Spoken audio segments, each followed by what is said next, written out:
And just a second here, we are waiting till it's gonna start recording. Obviously it's now. It's Joanna with you, and again, welcome back, Jason. Jason Kelly Thompson, welcome back with me. Good morning. Good morning, good afternoon, and for some people, good evening, we'll see.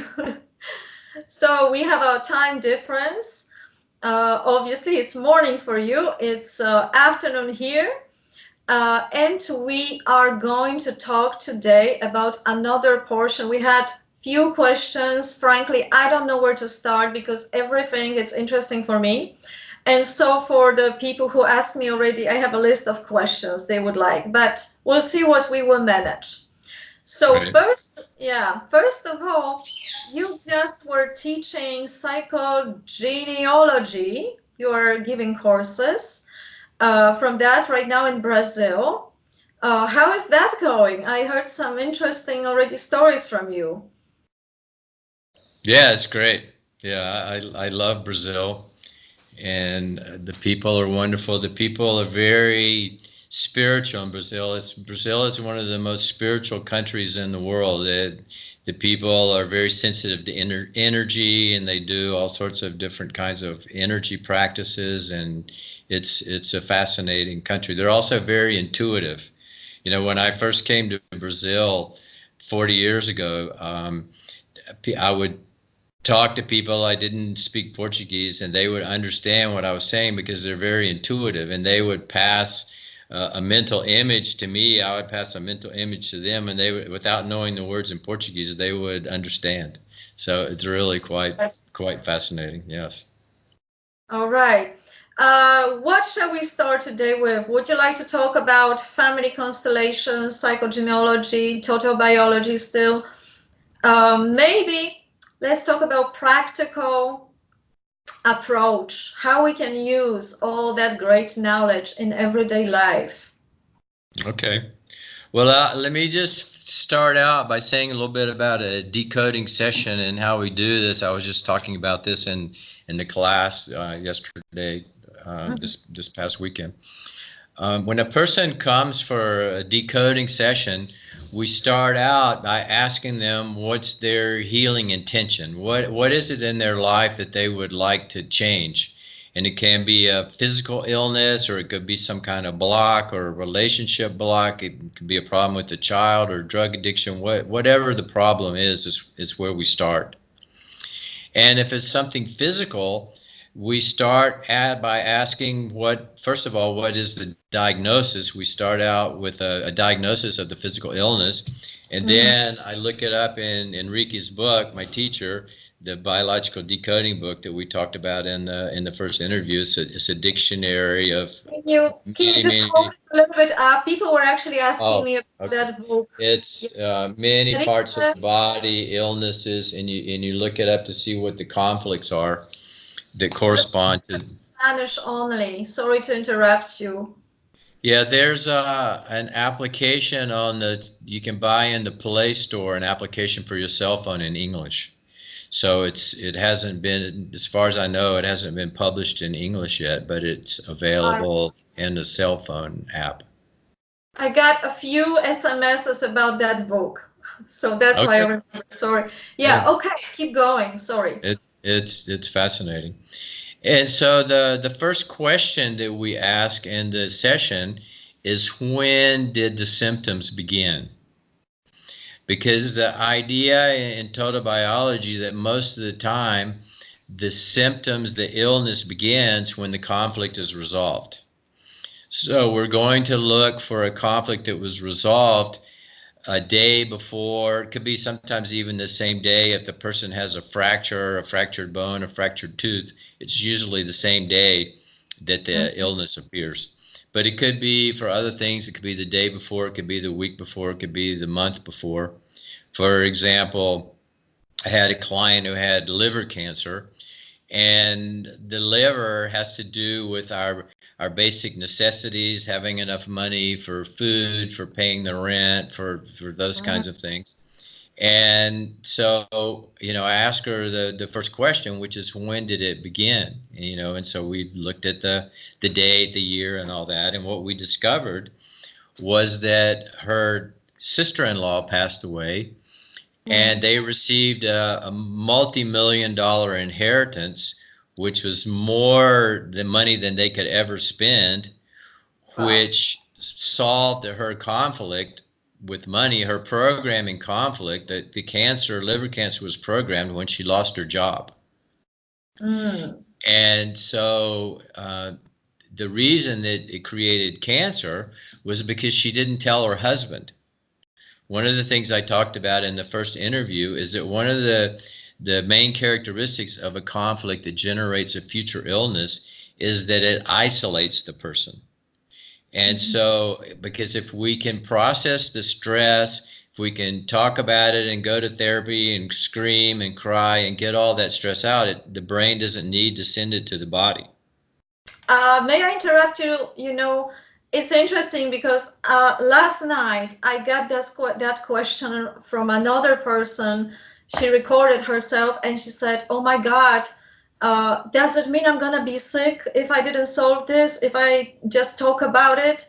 And she had this question. So if she's telling about her conflict, if she's not isolating herself, she's talking with the friends, will she be healthy? Yeah, that's a great point. One of the basic principles of total biology and psychogenealogy is that we do not look for future illnesses. It's like that's a big rule in psychogenealogy. So let's say the person says, you know, my great grandmother was murdered, or they lost their home and the baby was disappeared or was kidnapped, and you know, what's going to happen to my children? No, we do not look for future illnesses. What we do is we decode an illness that the person has. So we look backwards, we go back to find out what was the cause of the illness, but we don't take a cause and go forward to look and see what the illness might be. You know, the brain is very powerful in creating our reality. I learned that from Louise Hays 40 years ago. So we need to be really careful with our thoughts, you know, of what we're creating.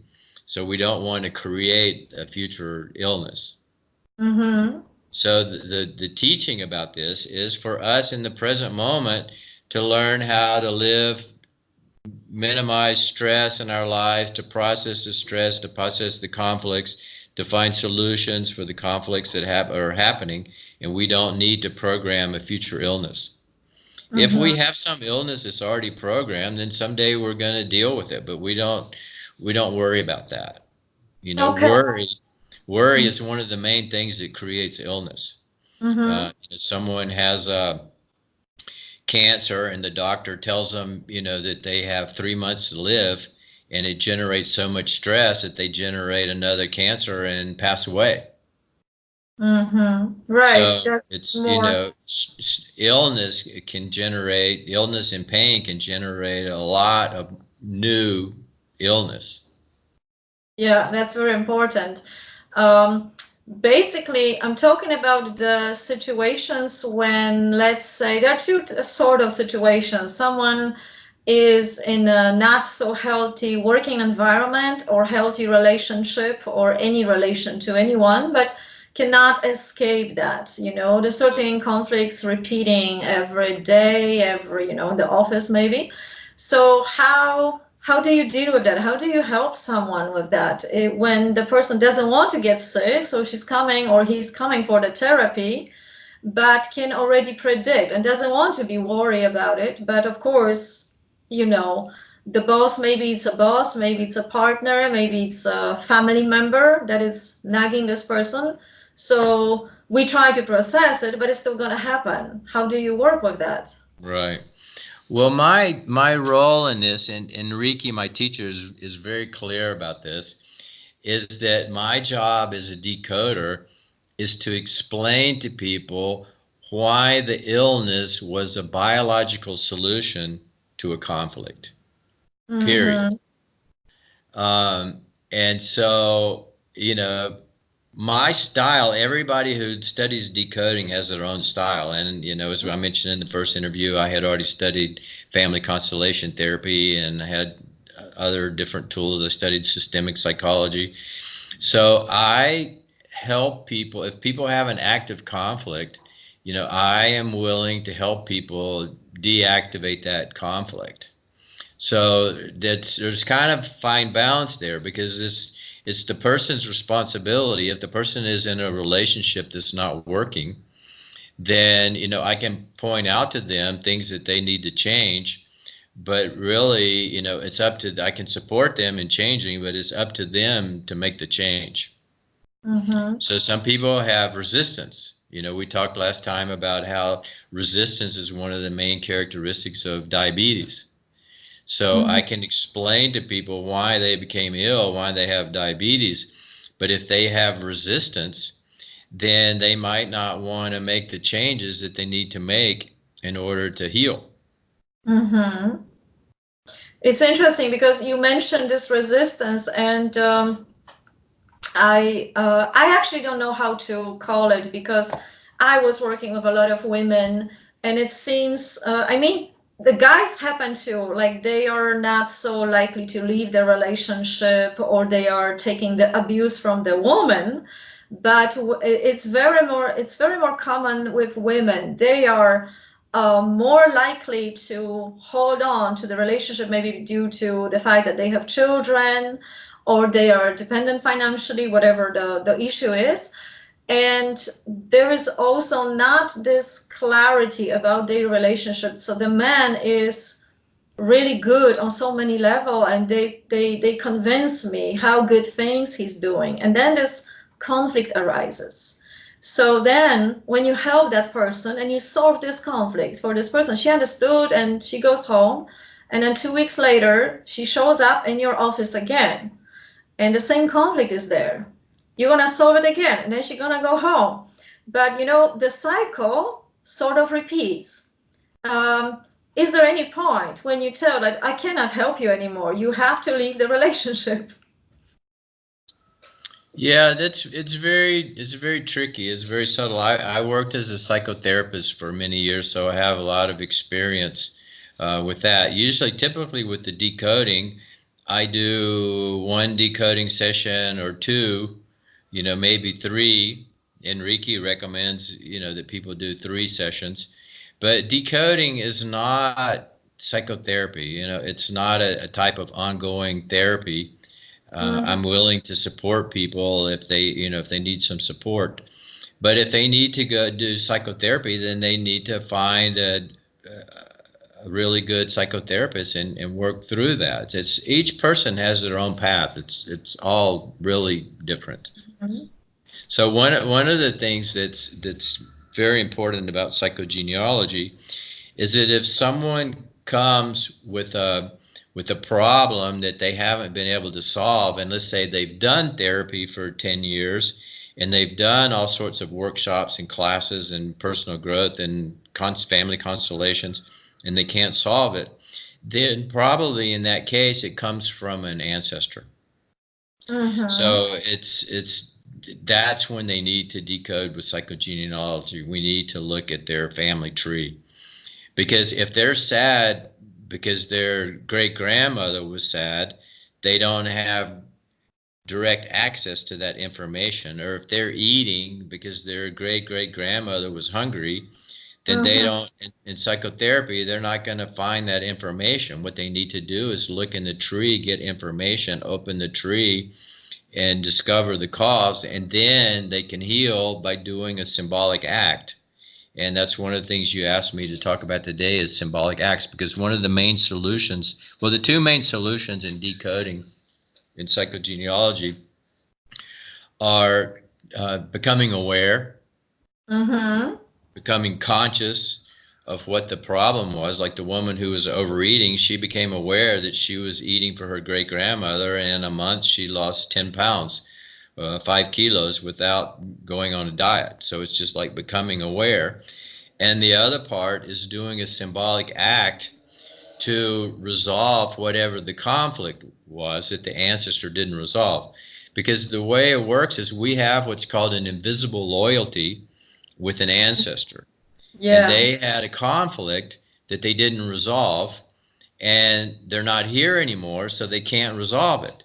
So what happens is that passes on to a person who's alive today, so that the family or the clan, or I call it the soul of the family, has another chance of solving that conflict. Mm-hmm. And so, for example, I had a client who had intestinal necrosis, and the doctors couldn't find a cause for it. And the only solution was surgery. So they were cutting out pieces of his intestine, and he had already had several surgeries. And they couldn't go on indefinitely doing this process. And so I opened Enrique's book, and some of the conflicts that seem a little bit strange when you first read them. It says someone who died and was not buried. Oh, wow. Yeah.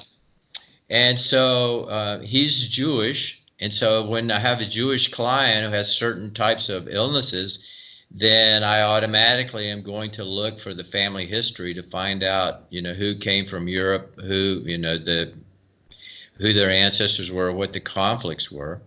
And we found out that his grandmother, whom he had an invisible loyalty with by dates, we discovered the visible loyalties also by looking at the dates they were born, the dates that they passed away, the date that they were conceived, that she was on the train going to Treblinka, the concentration camp in Poland, and she died on the train, and they threw her off the train. Ouch. So she was not buried. Yeah. So it's exactly what it said in the book, someone who died and was not buried.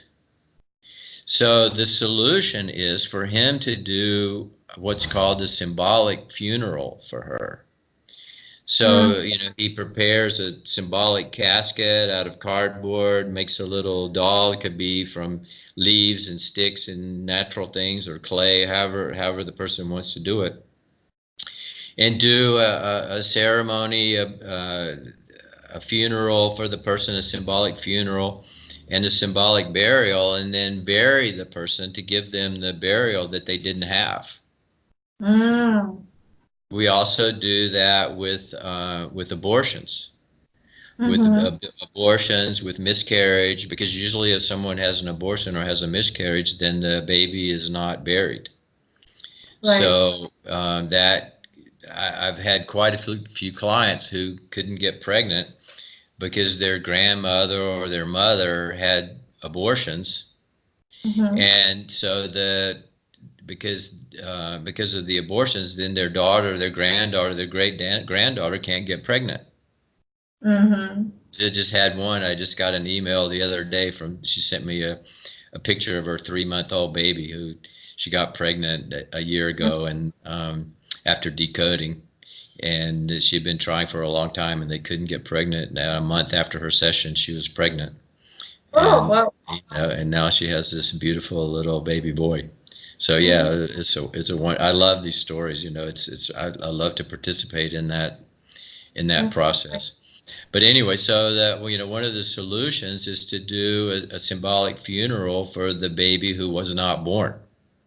But getting back to the story of the intestinal necrosis, and he did a symbolic funeral and symbolic burial, and he never got sick again.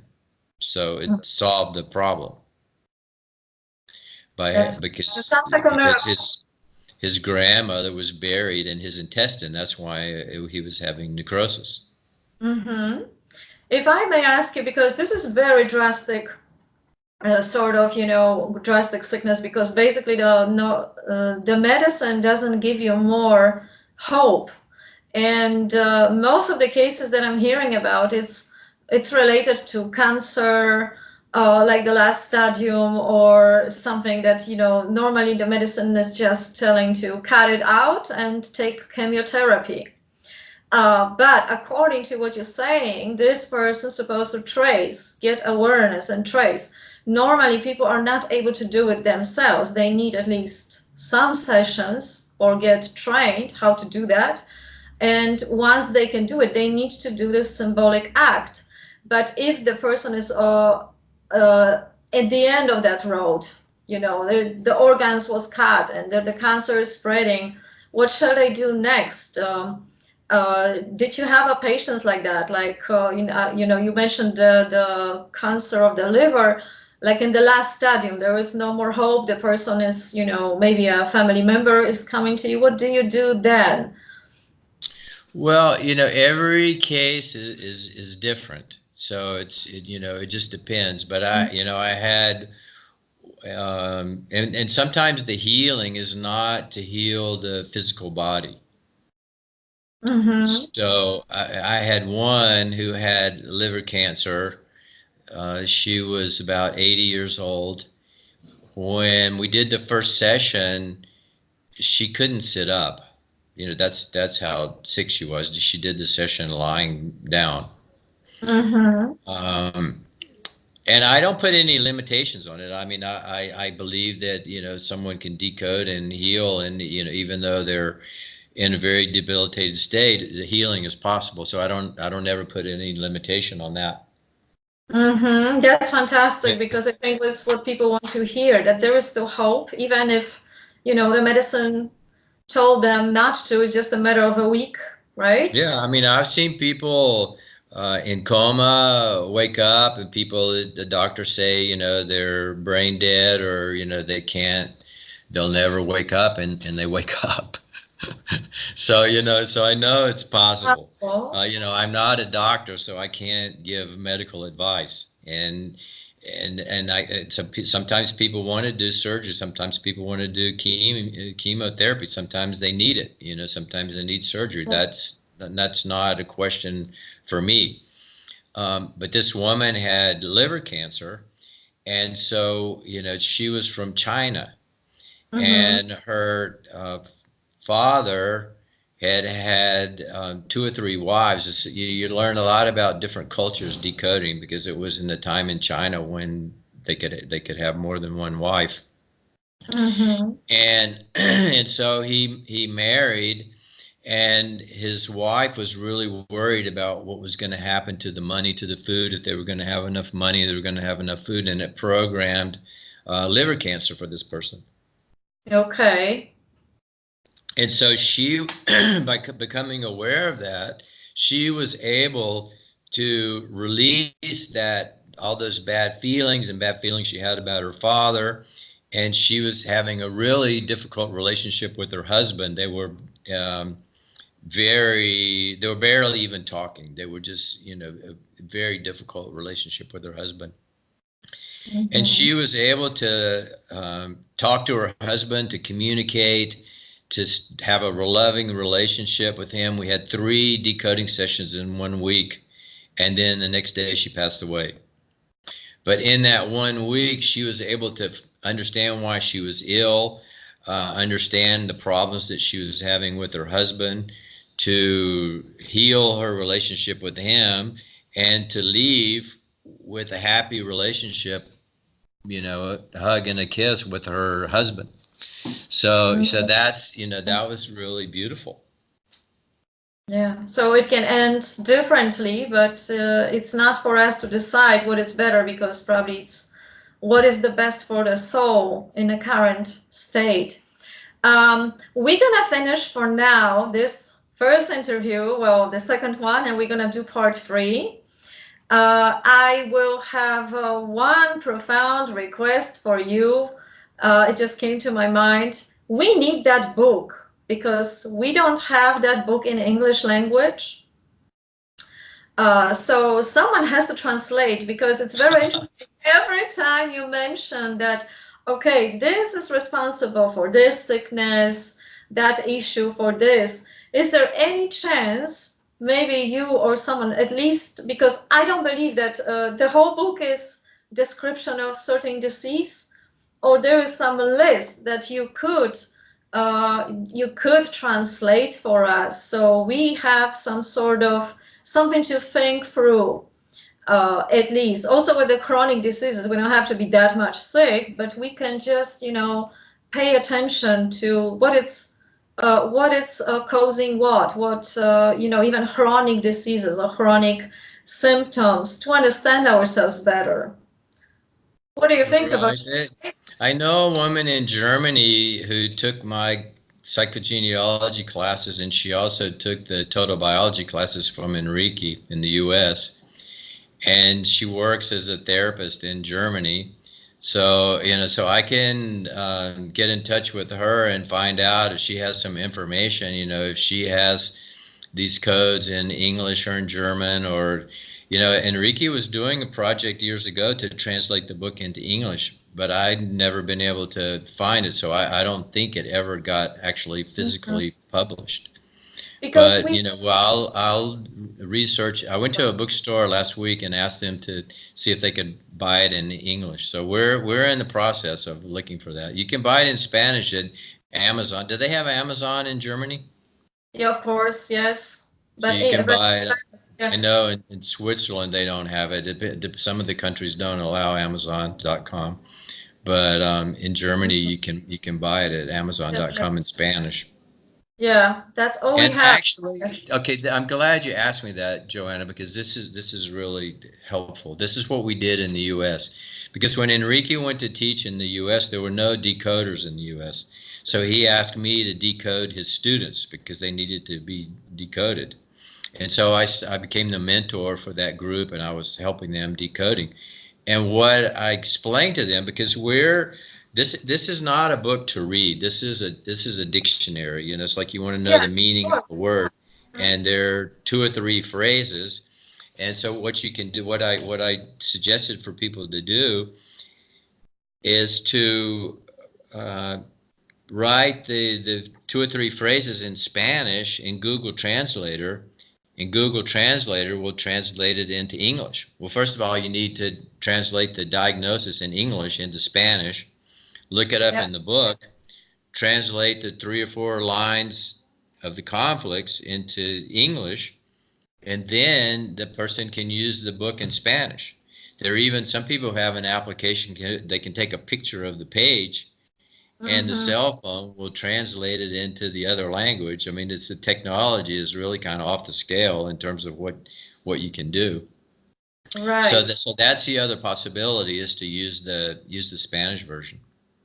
Okay, that's good enough, because we know Louise Hays already in her, I think it was her first book, she had a list, very general list of what sickness it's responsible for, what's emotional state, and she was giving the proper affirmation to it.